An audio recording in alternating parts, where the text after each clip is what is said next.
Well, greetings, everybody. My name is Raymond Bily, and I'm going to explain the BrightArrow BrightChat system for you. We're going to go through what it is, how to set it up, who it's for, and then go through some examples of exactly how you use it. BrightChat is the BrightArrow two-way instant messaging application. So the idea is that instead of just sending out messages, which is what BrightArrow has done traditionally, this now gives you an environment so that the recipient, such as a parent or a faculty and staff member, can respond to the message and open up a two-way communication, either between the originator, like a teacher and a parent, or maybe among the groups, all the parents of a particular class or all the students in a particular athletic group. I am Raymond Bily. I am founder and CEO of BrightArrow, and I want to make sure that I'm accessible to you if you've tried this out and you have some questions or some feedback. We want to make this as successful in implementation as it could possibly be to enhance the communication that you have with your parents, with your students, and with your staff. Today, I'm going to explain in general what BrightChat is, how it works, what it's for. Talk a little bit about how to configure it, how to get things set up correctly, and then I'll just go through some examples of how to actually use the BrightChat system. Now, as a starting point, BrightChat is an extension of the BrightArrow mass notification system, which you probably are very familiar with. The original use of that was so that a school administrator could send out messages, text messages, emails, voice calls, push notifications, whatever it might be, to parents or students for a variety of purposes. We also have expanded the use so they can reach out to teachers and staff for the types of messages that are appropriate for them. And then teachers can also send messages out to the parents and students. So the one-way part of the BrightArrow system is where this all started. The issue and the objective of BrightChat is to open up an environment where you can have two-way communication. So if an administrator sends out a message, then messages can be returned. A teacher initiates communication and parents can respond to them, whether it be one-on-one or in a group. And they can respond to administrators. Administrators and superintendents and principals can reach out to staff and faculty and open up communication, again, in groups or individually. So that's the idea, is provide a two-way environment for communication. Today, I not only want to explain what BrightChat is, but talk a little bit about your rollout within your organization. And I would say that most important thing to start with is let them know what's happening. I would suggest that you start small. You have an initial group so you become familiar with how it all works and explain to them what's about to happen and what the system is and what it's for so they know what to expect. Now, the sender will either be a teacher or a coach or an administrator. And for them to get started, they will actually need to go to the Apple or the Android store and download the BrightArrow mobile app. So that's the key thing, is get them to that store, have them search for BrightArrow. BrightArrow is one word, BrightArrow mobile, and use the same account, the same login, which is typically their email address that they would use for their BrightArrow system for sending out messages. And then I'm going to go through step by step, but once they're in the BrightArrow system, then the idea is that they would select who they want to send it to. They would initiate the BrightChat. They would identify whether they want to open up a group chat or not, or just a private chat. And then they would create the announcement that they want to initiate with. So that's what that's what the originator will be using. Now on the app side, whether it be the teacher initiating it or the parent receiving it, they're all using the same app. The difference is that the teacher downloads it, the parent is receiving explanations as to what to do with it. Before I get into the logistics of who gets what, who downloads what, one thing I do want to point out is that the app on the iOS does look somewhat different than the app for the Android. And that's because we wrote them native for those platforms and followed the user interface for each of them. So as an example, on the Apple, it's pretty normal to have a a right arrow to move to the next page, and that's how you navigate. Or you can just, swoop over with your finger. On the Android, that's what the next button is for. So there are a number of differences that are like that. So I would say that the key thing that it differs between a teacher and staff using it and a parent using it is that on the parent side, when they get the initial BrightChat, they're being given a link and they just have to follow the instructions. They don't really have to go into a store and search for things. They'll be provided a link for that. So it should be really, really easy for a parent to engage into the system. So I think what I'm going to do here is let me shift over and actually show you a live working system here. Let me take the PowerPoint off and actually open up the web interface and the app here. So let me roll over the web interface, and I'm also going to bring in my Android. And everything I show here will work the same as iOS and Android, just a slightly different interface. What I'm going to illustrate today is what happens if a teacher wants to initiate a BrightChat, what they do and what they see, and then what the parent can do and see. For today's purposes, I'm going to have the teacher initiate from within the web, and they can choose to use the app or the web, same functionality. The interface is going to be different because in the web interface, they have a lot more choices right in front of them where they have to go step by step with the app.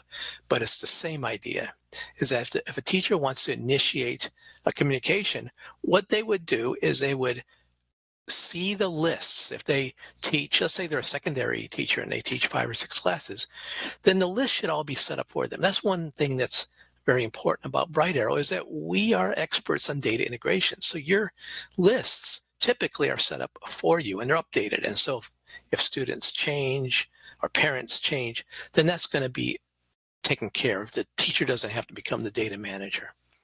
So in this case, I'm a teacher, I'm Stephen Taylor, and I have all my classes. This happens to be one of my classes here. And you can see there's only one person in that because I just want to do this for demo purposes.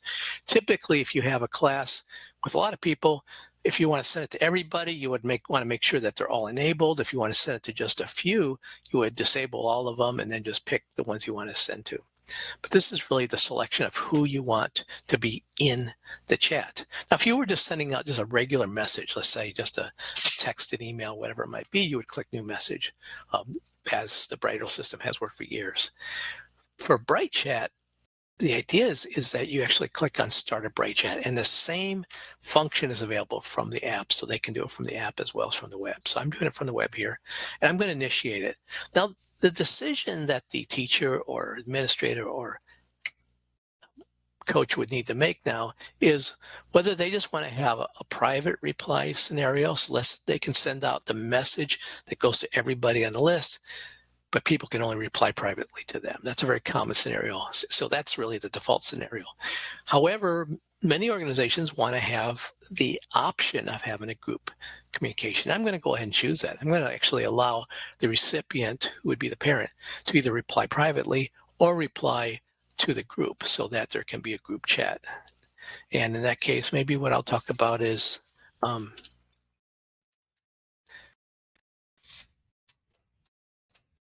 okay, so we're just going to do a meeting next week. Here, my phone got dark. Okay.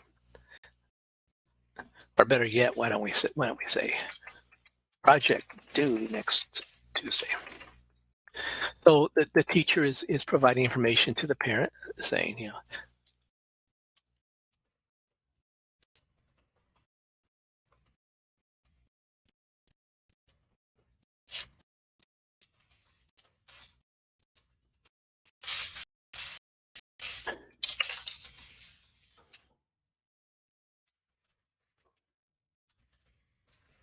okay, so now as a teacher, I'm going to just initiate this and open up a group chat so people can actually see what others are asking. And now one thing I want to point out is that when you receive a message as a parent, so I'm initiating it. So now the teacher has initiated. You notice on my cell phone, I actually received a push notification. Had I not been running the application, if this was the first time, then I would have received a text message and an email. And if I received that, then there would have been a link on there. And as a parent, I can just click on that. It will take me to the app page, and I can just open the app from whichever app store there is. And to first log in, it does ask me to put in my phone number, and certainly that can do that. It would identify me. It also asks me to enter a code. It will actually text me a code. So that way I'm not, I'm identifying myself and it's texting to my phone. So that's the way to keep people from receiving other people's messages. But because the teacher said that this parent can reply either privately or within the group, as you see here, this is the parents app. As you see here, there are two choices. I'm going to go ahead and click chat with group. And so now I actually have a group chat going on as a parent. And I can go in here and just say whatever I want. I can just type in my response to the group. By the way, you can reply to the group and then you can go back and reply privately to the teacher if you want to. But I'm just going to reply to the group. And then here in the group chat, the teacher sees the concern, and they can just type in.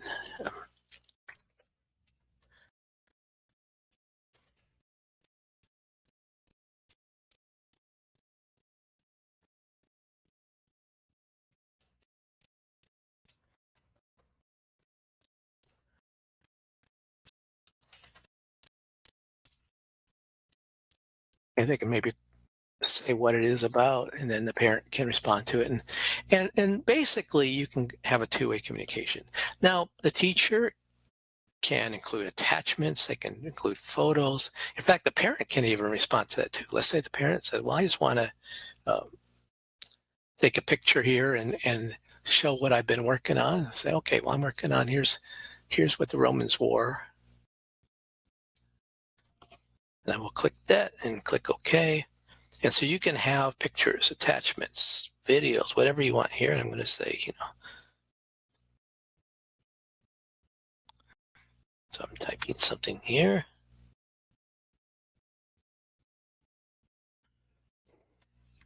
And then that will come across to everybody who is in the chat. So in essence, what you have now is an instant messaging communication.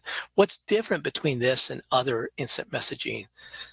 There's quite a few differences. One of them is it is connected to your student database. So the person initiating it doesn't have to go and engage all the parents and convince them to sign up for the thing. It's going to automatically be sent to them. In fact, if a parent decides to ignore it when they get the invitation, then the next time the teacher initiates something, they'll get the next one. And sooner or later, they'll keep getting invites by text and email every time. Once they are hooked into the app, then their messages will start arriving as an app push notification. But they certainly will continue being engaged even if they're not connected the first time. Another aspect of the system is that all the communications, the photos, the typing, the video, the audio, the attachments, all of that is being logged so that if somebody does say something that somebody else considers offensive in some way, then you can go in there and just review everything that was said back and forth. And so it does give you that flexibility. And certainly any of these messages, any of these chats can be turned off by the teacher or by an administrator. You have, I showed on the app side, you hit the paperclip. You can do the same thing on the website too, as you can grab photos and attachments, that kind of thing, and send them that way. The other thing you can do is you can actually see who's been engaged, or you can add people. So I can see who's actually been connected. Well, it shows me that these two people, but if somebody else joins in, then I'll see that. If I want to add people after the fact, I can hit plus, and this shows me kind of how I can then make use of this to add people after the fact here. If I'm doing other things in BrightArrow or I've logged out and I want to get back into the system, well, that's pretty straightforward then, because what I can do is I can just click on the active BrightChats here. And I can open up that chat, and all my prior chats will be there, and I can jump right back into it and see. I'm going to type here. So you can go in and out of it. You can interact with it. And the parents will you see here, the parent now in their app received that message. So that's the basics. So what I'd like to do now is kind of go through some of the special things that you can do. I'm going to start from the parent side, some things that parents can do to make this easier and more flexible for them. So let's say, for example, the parent is not English speaking. Well, they have the option here of going into this choice and say, I am only a Spanish speaking parent. And what will happen now then is that when they receive chats, they will receive them translated.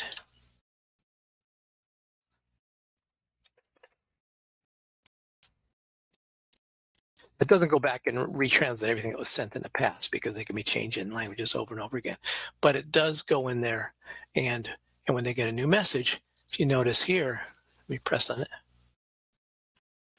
This message is actually showing up to the parent in Spanish. It also shows the English because sometimes parents want to see both, or the translations are as good as an automatic translation can be, but sometimes it's handy for parents to see both sides so they can actually see it in that language. In fact, if the parent replies back to it, then the teacher will see it. Of course, you'll see here on the teacher side, they see it in English and then they'll see it in Spanish. And that's an important thing to consider, is that even though translation makes it a lot easier to speak with parents who speak a variety of languages, parents are not necessarily the most careful when they type things. They can misspell things, miss punctuation, the types of errors that can make it hard to translate. And every once in a while, the parent will, with a combination of misspellings and run-on sentences and whatever it might be, it may not be translatable. And so it's nice from the teacher side to see both the translated version of what they said and then the original version of what they said. And that's why we're showing both of it there. So that's one thing that's unique about BrightArrow.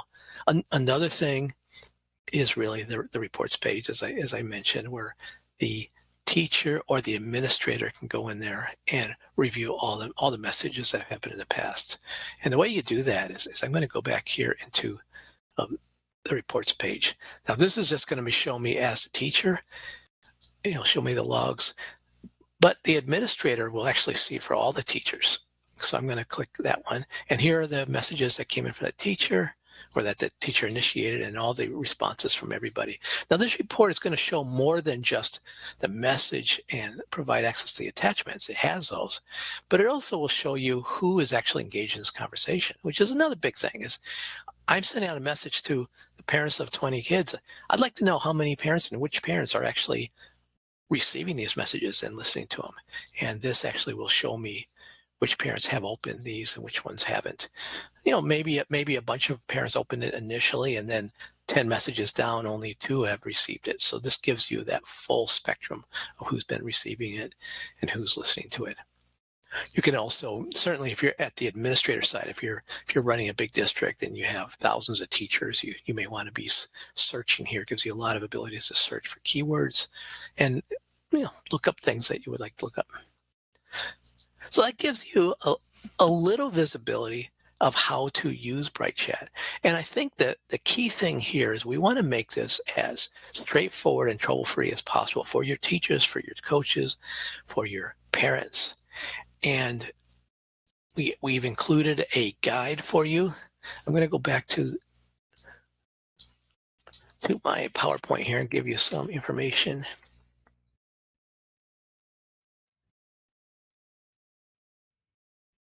Okay. So we have an overview guide. So there's a parent resource guide. You can just go right there. That information is also available as a link on the app.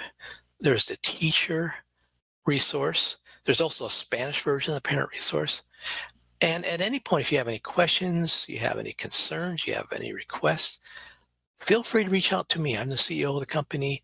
This is my contact information, and I welcome the opportunity to really help mold the BrightChat system to be the best possible two-way communication system that you can have between your teachers and parents and your coaches and students and any combination of folks that would make your life better and the communication stronger.